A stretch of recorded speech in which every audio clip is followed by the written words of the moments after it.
afternoon, everyone. President Zelensky, it was my honor to meet with you again.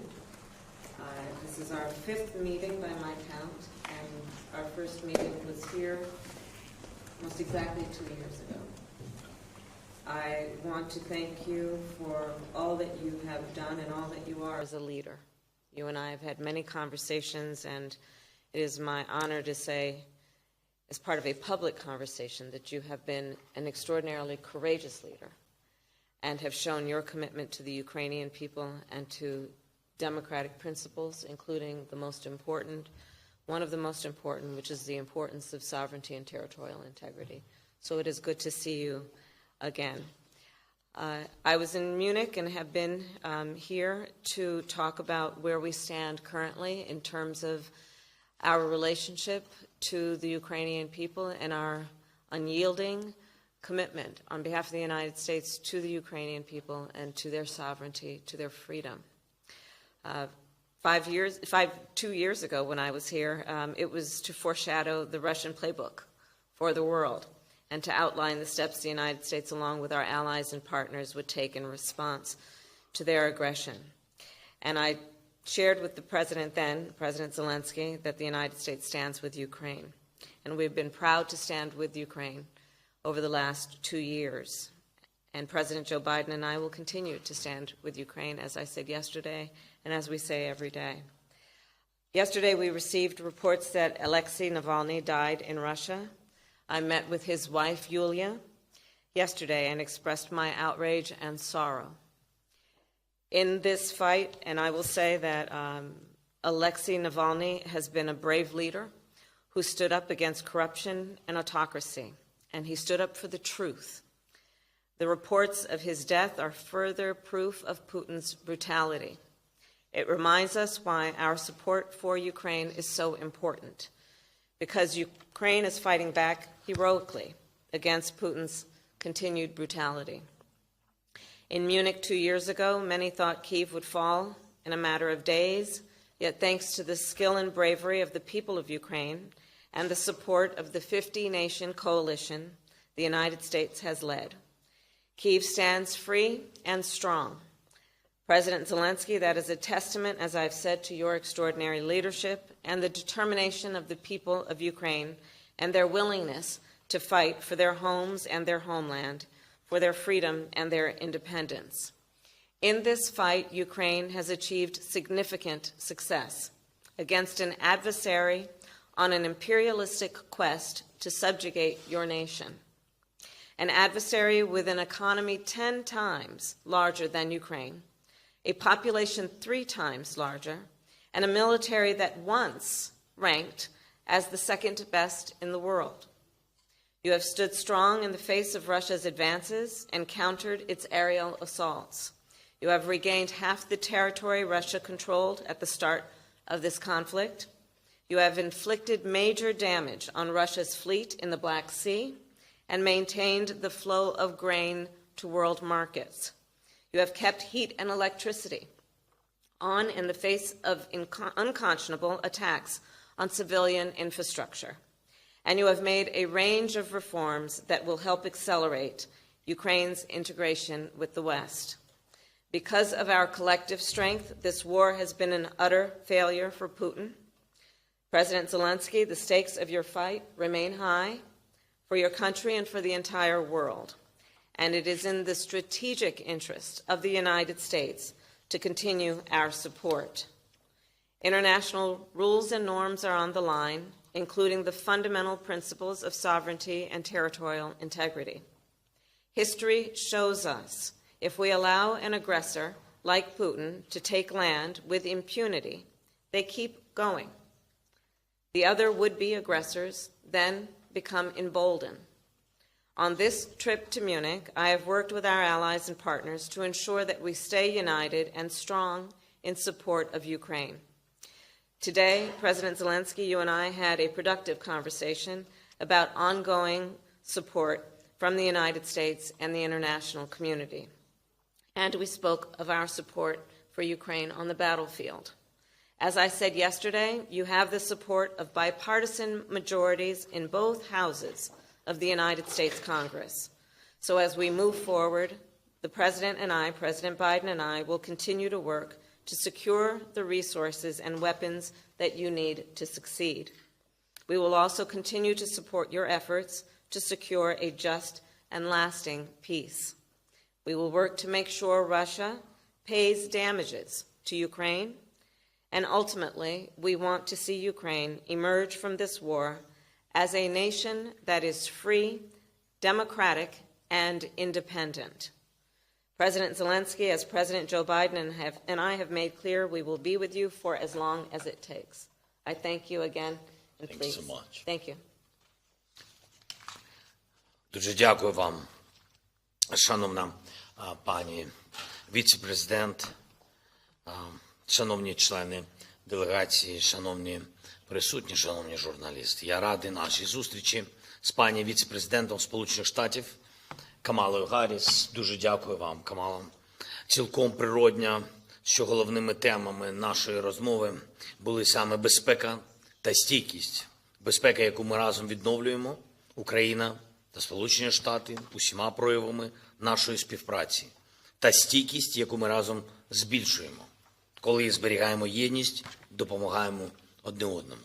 Я вдячний пані віце-президенту за увагу і за ваші слова, і за вашу повагу до нашого народу, і за ту повагу, яку ви сказали під час нашої зустрічі до наших людей, до українців і до наших воїнів. Дуже дякую вам. І вдячний за життєво важливу підтримку і лідерство Сполучених Штатів Америки, які допомогли об'єднати світ і вистояти проти російських ударів. Ми маємо і надалі бути разом, Україна та Америка, і весь світ, всі наші партнери. Ми маємо і надалі додавати абсолютно потрібні безпеки, досягати спільних результатів, збільшувати стійкість нашого спротиву російській агресії і щодня доводити Путіну, що його ненависть до людей, ненависть до свободи ніколи не переможуть нашу єдність, єдність вільного світу. Звичайно, ключове для нас питання зараз – це збереження принципової американської підтримки. Україна та усі наші воїни потребують та дуже очікують відповідного позитивного голосування щодо пакету підтримки. Я дякую кожному і кожній, хто усвідомлює, наскільки багато залежить від одного цього голосування. Ми говорили сьогодні з пані віце-президентом і про те, наскільки вагомі результати були вже досягнуті завдяки нашій спільній роботі з Америкою, з партнерами, зокрема щодо протиповітряної оборони. Американські патріоти – це найбільш надійний захист життя людей від російського терору. І кожна система Петріот не лише рятує сотні і тисячі життів, але й дозволяє нормально працювати нашим містам, а отже, нашій економіці. Одна з українських цілей цього року – економічне зростання. Минулого року було плюс 5% ВВП в Україні, в цьому році потрібен співставний рівень зростання, щоб додати Україні більше економічної самостійності. Питання про ППО для цього основне. Я поінформував пані віце-президента про наявну ситуацію на фронті і про наші можливості та перспективи за умови достатньої підтримки. Поінформував також і про триваючу трансформацію нашої держави, зокрема, про рішення, які можуть збільшити нашу стійкість. Обговорили також підготовку глобального саміту миру в Швейцарії на рівні лідерів. Ще одна принципова тема – це справедливість. Справедливість подальшого тиску на Путіна та його режим за усіма напрямками. Зокрема, ми маємо саме цього року забезпечити конфіскацію та використання російських активів на користь захисту від російського ж терору. Путін не цінує життя людей, не розуміє та не поважає жодних правил. Єдине, що для Путіна важливо – гроші і сила. Потрібне сильне рішення, яке конфіскує заморожені активи Росії.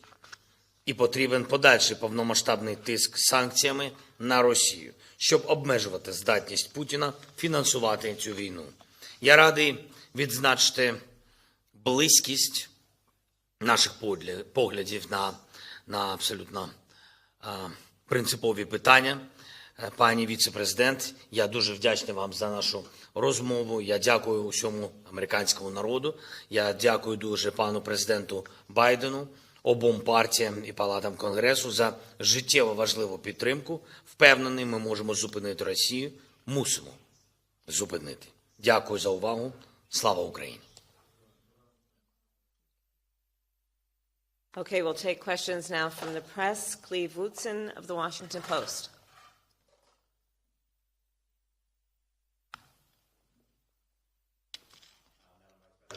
Hello.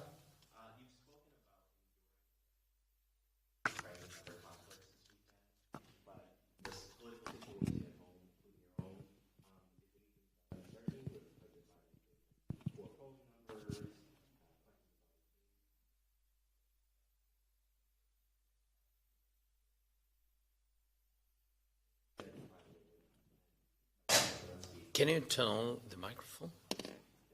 No, it's not on. The interpretation happening? Okay.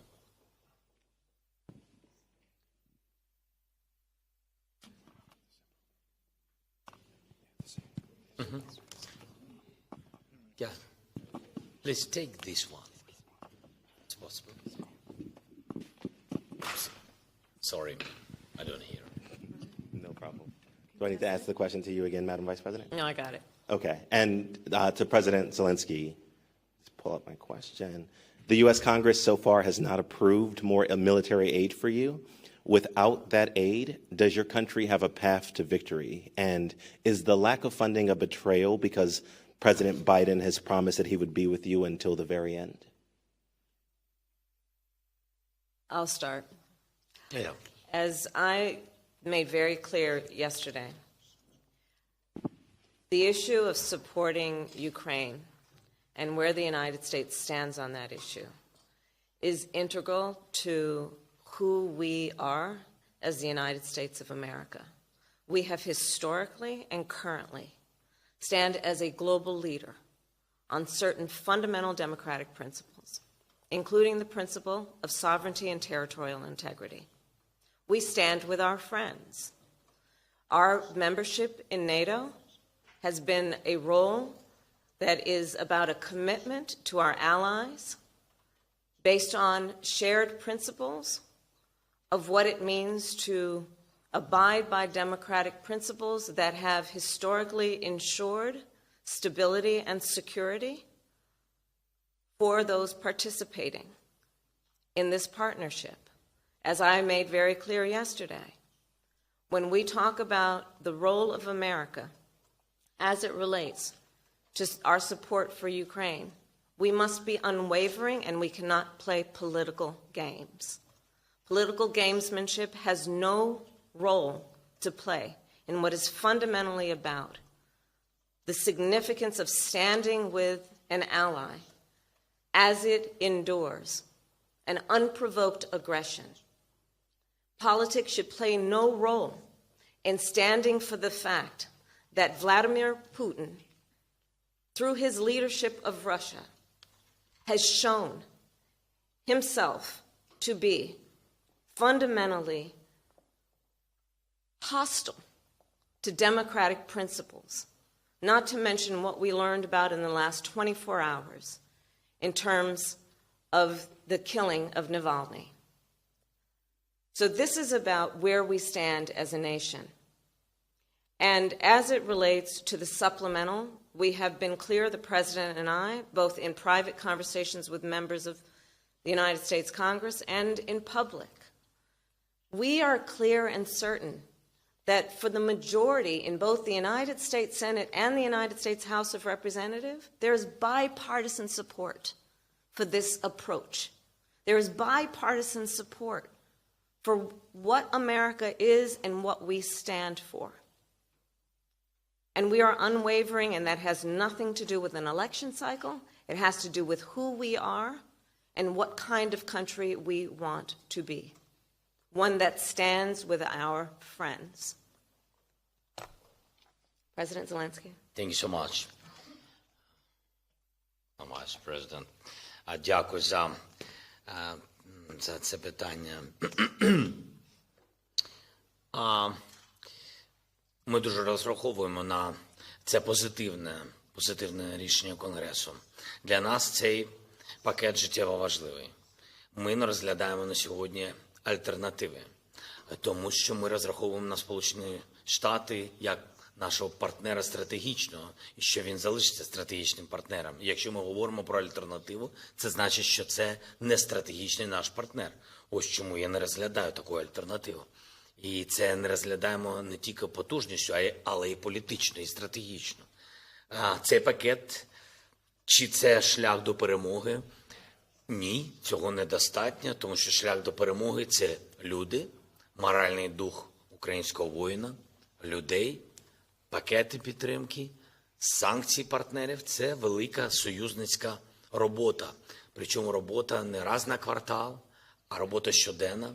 І це дуже важливо. Тому це точно шлях вперед.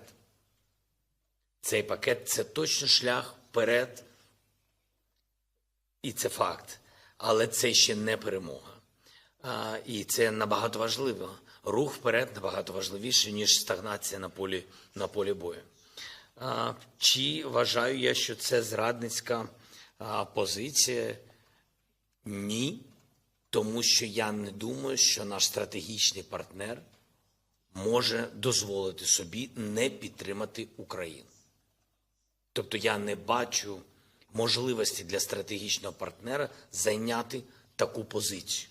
Ми бачимо виклики електоральні, внутрішні, політичні, я не хочу їх коментувати. Це внутрішні процеси Сполучених Штатів Америки і народу Америки. Але я розраховую, що все ж таки союзницька позиція залишиться.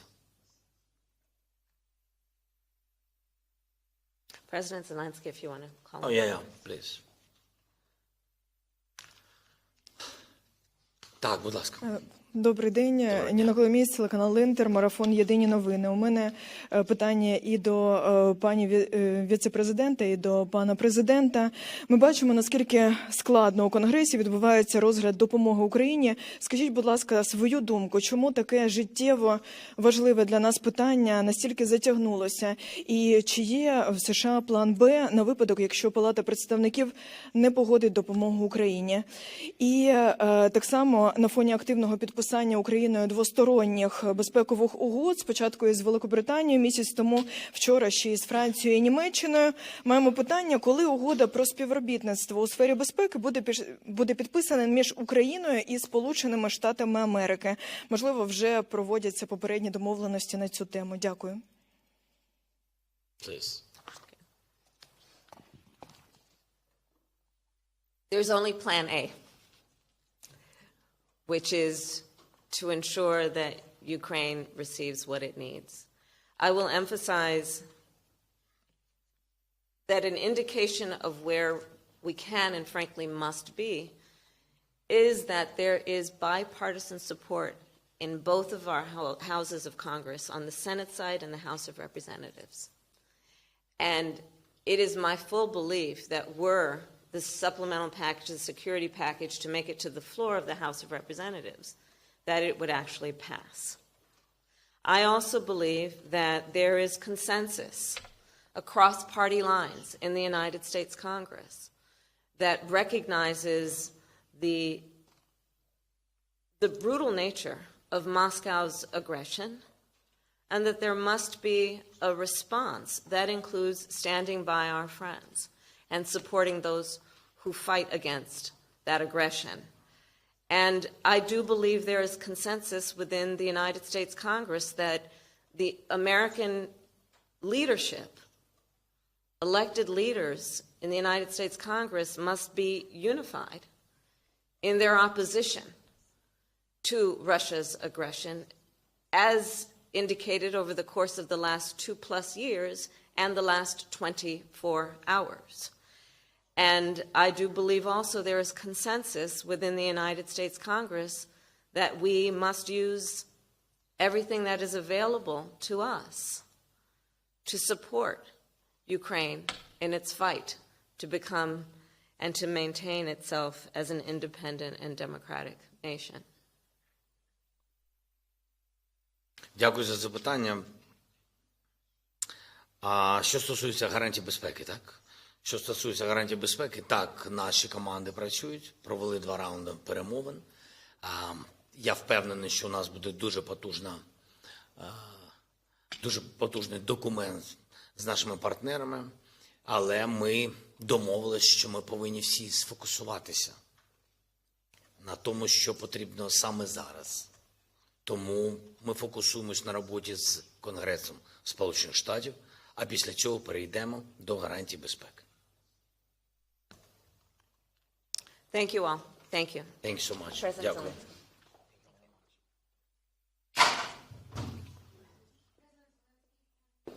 Zelensky.